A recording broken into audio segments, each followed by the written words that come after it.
मेरा नाम उज़ैर है और मेरा ताल्लुक पंजाब से है। मैं हमेशा से बहुत ज़िम्मेदार इंसान रहा हूँ। मुझे अपने काम पर फोकस रहना बहुत पसंद है।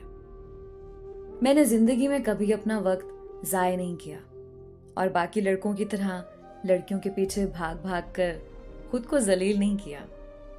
मुझे कभी कोई लड़की पसंद ही नहीं आई थी। आज से कुछ साल पहले की बात है।